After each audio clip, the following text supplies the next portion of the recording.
안녕하세요. 유지입니다. 이렇게 뜻깊은 오늘 이 자리에서 인사드릴 수 있게 되어서 무척 영광입니다. 제가 오늘 가지고 온 주제는 회사법 및 세법 등 주요 기업활동 관련 법규 의무사항 그리고 위반 리스크입니다. 처음에 이 주제 발표여서 어떤 주제를 소개해드릴까 고민을 좀 했습니다. 경영 전략, 조금 희망찬 M&A라든지 JV라든지 이런 주제를 가지고 올까 하다가 최근에 한국 기업을 포함한 외국 기업을 상대로 인도 정부가 아주 대대적이고 강력한 조사, 수사 조치를 개시하고 있습니다. 그래서 그 위험성이 상당히 심각하다고 느껴져서요. 그 내용을 좀 소개해드리려고 합니다.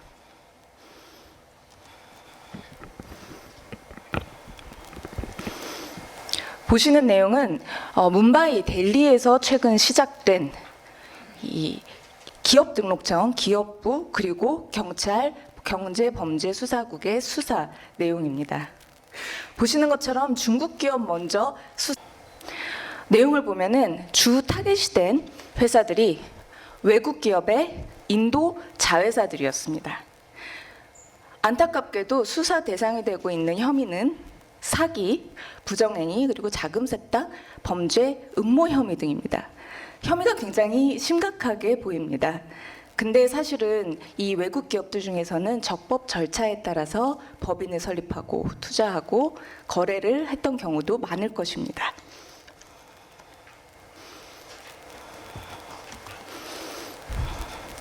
이뿐만 아니라 법률 위반이 있었던 회사 기업부는 등록을 말소해서 법인이 존재하지 않게도 하고 있습니다.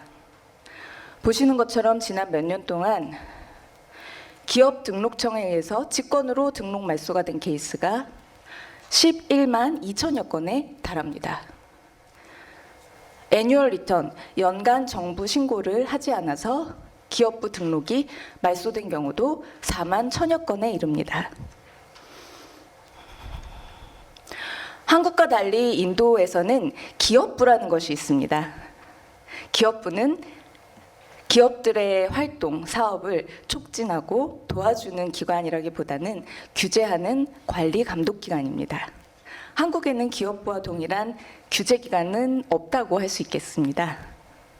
그런 의미에서 이 규제 감독을 통해서 기업부 직권으로 등록을 말소한다. 예를 들면 한국으로 치면은 법원의 등기부등본이죠. 법인의 등기부등본 자체를 직권으로 삭제해버리는 것입니다. 그러면 어떻게 될까요? 공식적으로 이 법인은 회사는 존재하지 않게 되고 그 경우에는 어떠한 법률 행위도 할 수 없게 됩니다.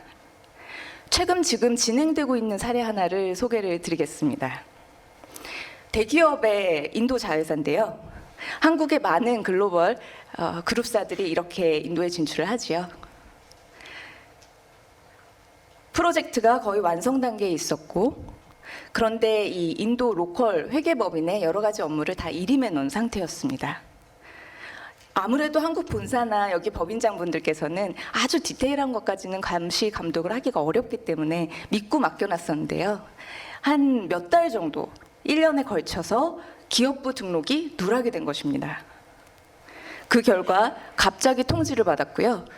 여러 가지 조사 절차가 충분치 않은 상태로 이 한국 대기업의 인도 자회사는 등록이 말소되었습니다. 이 당시 이 인도 자회사의 은행 계좌에는 막대한 금액이 들어 있었습니다. 그 결과 어떻게 됐을까요? 법률 행위를 하지 못하기 때문에 본국으로 과실을 송금할 수도 없고 이 자금이 그냥 동결됐습니다. 은행에서도 어떠한 거래에도 처리를 할 수가 없었습니다. 왜냐하면 서명권자도 권한이었고 이사도 권한이었고 그 누구도 부활을 시킬 수가 없었던 것이죠. 생각보다 단순한 실수가 큰 파장을 가지고 온 케이스입니다. 그래서 이 자리에서는 짧은 시간이나마 이 법률을 위반했을 때, 특히 연간 준수해야 되는 컴플라이언스를 위반했을 때 가져오는 위험성에 대해서 이 자리를 빌어서 좀 소개를 드리고자 합니다. 인도에서 3대 권력기관, 감독 규제기관이라고 하면 기업부 기업등록청 ROC라고 하고요. 중앙은행 RBI, 그리고 과세당국입니다. 과세당국이라고 하면 인도에서는 크게 두 가지, 직접세, 간접세로 나눠져 있고요. 한국에 비해서 이 과세당국이 하는 역할이 굉장히 광범위하고, 그리고 모든 법인이 반드시 지켜야 하는 월간, 분기별, 연간 과세 의무, 신고 의무 사항이 굉장히 많은 편입니다. 이 3대 권력기관, 규제기관이 서로 최근에는 정보를 공유하기에 이릅니다. 잘 아시겠지만 인도 정부는 전자정부 시스템을 빠르게 확대하고 있습니다. 예전과 비교하면은 기업등록청에서 문제되는 사건이 있다면 그 모든 자료가 다른 규제 감독기관으로 이관되는 것이 굉장히 쉬워진 것이죠. 여기에 더해서 경찰의 경제범죄수사국, 중대범죄수사국까지 같이 조사 수사를 동시에 시작할 수 있습니다. 실제로 지금 또 벌어지고 있는 상황 하나를 소개를 드리면, 이 자리는 아무래도 공개적인 자리니까 많은 정보를 공유드리기에는 제한은 있겠지만요, 간략히만 좀 소개를 드리겠습니다. 적법하게 법인이 설립됐고 적법하게 모든 거래를 했던 법인이었습니다. 갑자기 경찰 수사가 시작됐고요. 갑자기 기업등록청에서 조사를 개시합니다. 통지서가 날아오고 소환장이 날아오는데 출석해야 되는 기간, 그리고 소명을 해서 자료를 제출해야 되는 기간이 하루밖에 되지 않습니다. 실제로 많은 기업들이 그 하루, 이틀 만에 이런 조사에 충분히 응할 수 있는 능력이 되는 경우가 많지 않을 것입니다. 겨우겨우 변호사들, 회계사들이 동원돼서 며칠 더 시간을 연장받을 수 있었고, 거의 뭐 며칠 동안 밤을 새서 조사 대응을 하기 위해서 자료를 준비했죠. 그러자마자 이 내용은 기업부에서 시작된 조사가 바로 경제범죄수사국, 경찰로 이관이 되었습니다. 기업부 조사는 조사대로 시작되고 경찰의 조사는 또 별도로 진행이 됐습니다.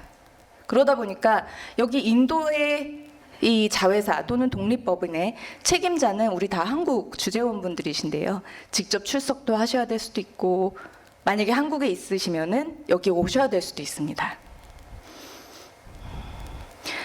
이런 문제들이 지금 현실적으로 벌어지고 있기 때문에 비교를 해보면 과거에는 이렇게 광범위하고 굉장히 그 강압적인 정도의 외국 기업의 자회사들을 상대로 한 수사는 없었다고들 평가를 하고 있습니다. 그래서 특별히 좀 유의를 하시는 게 좋을 것 같고요.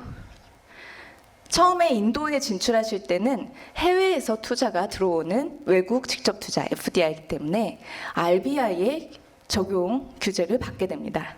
외환관리법, 그리고 중앙은행의 RBI 규정에 당연히 적용을 받게 되고요.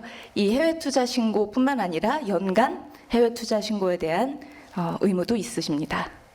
이뿐만 아니라 모든 역외 거래는 RBI 규정이 적용이 됩니다. 최근에 안타까운 소식을 또 하나 접했습니다. 지난달에 우리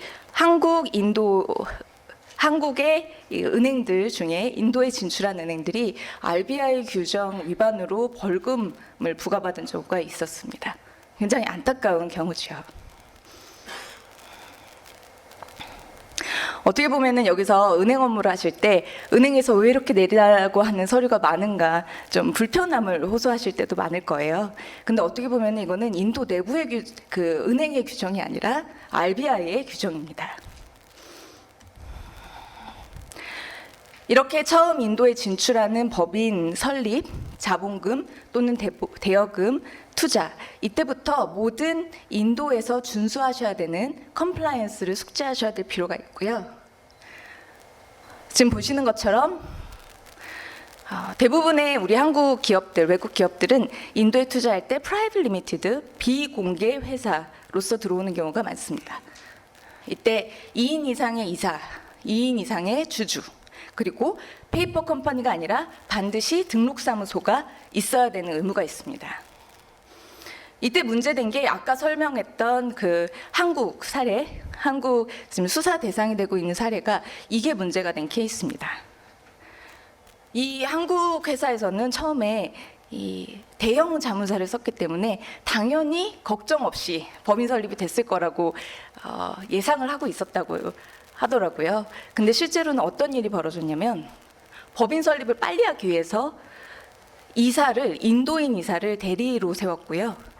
주주 또한 인도인 주주로 먼저 세운 다음에 법인 설립이 되자마자 한국인 이사, 한국인 주주로, 한국 본사 주주로 변경한 것이죠.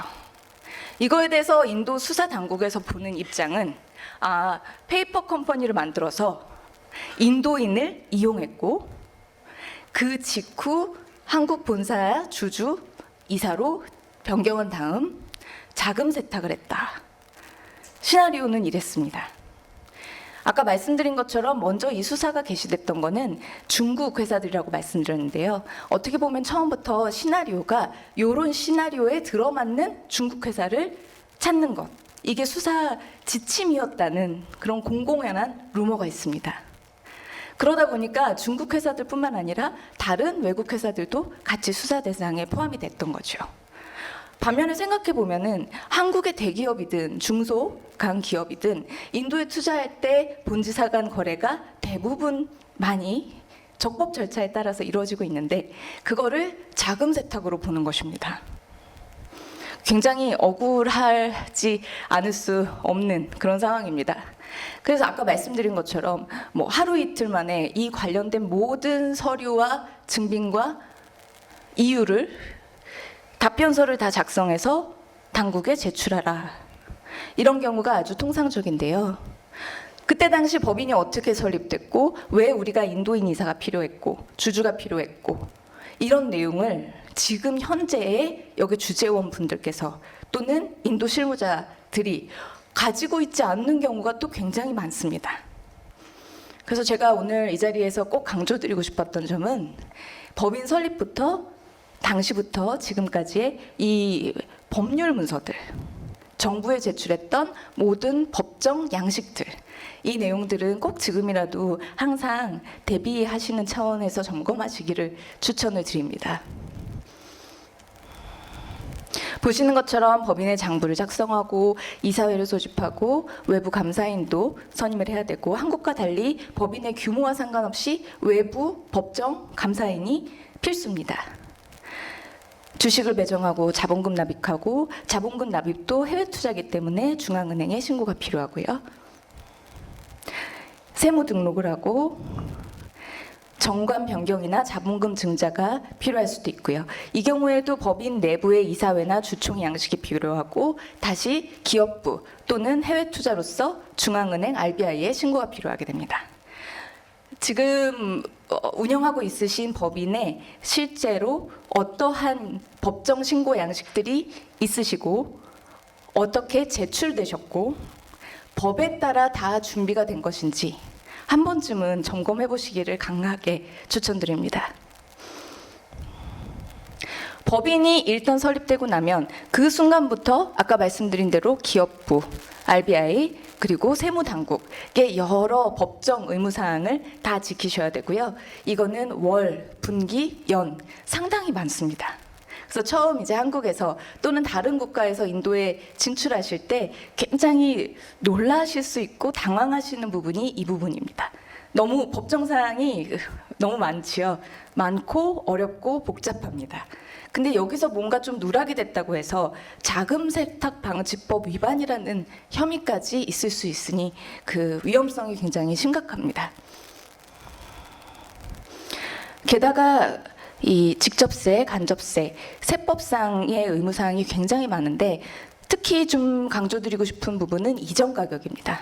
아까 말씀드린 것처럼 인도의 페이퍼 컴퍼니를 만들고 그 페이퍼 컴퍼니를 통해서 자금을 본국으로 송환한다.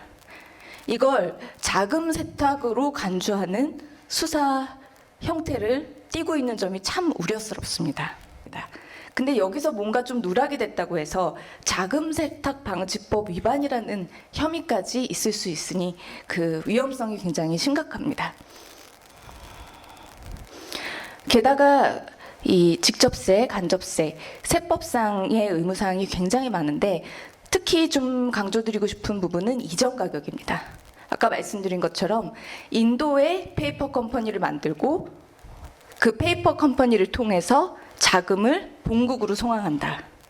이걸 자금 세탁으로 간주하는 수사 형태를 띠고 있는 점이 참 우려스럽습니다. 왜냐하면 외국 기업들이 한국에 투자했을 때는 대부분 이런 형태를 가질 수밖에 없습니다. 근데 그거에 대해서 자금 세탁의 혐의를 두고 있기 때문에 자금 세탁이 아니라는 것을 입증하기가 참 쉽진 않습니다.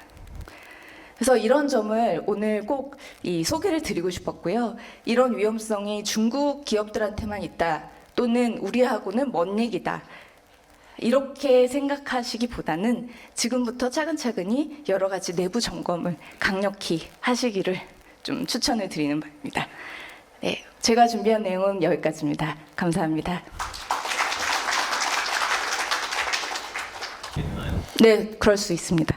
왜냐하면은 회사법, 세법, 자금세탁법 대부분의 법률들이 양형 규정을 갖고 있습니다. 그래서 법인뿐만 아니라 이사, 임원까지 전부 다 법정 구속에도 처할 수 있고요. 한국과 비교해서 인도의 경찰은 압수수색 그리고 영장 없이도 때로는 구속, 체포할 수 있는 권한이 있기도 합니다. 그래서 굉장히 위험한 편이지요. 그럴 가능성도 없지 않습니다.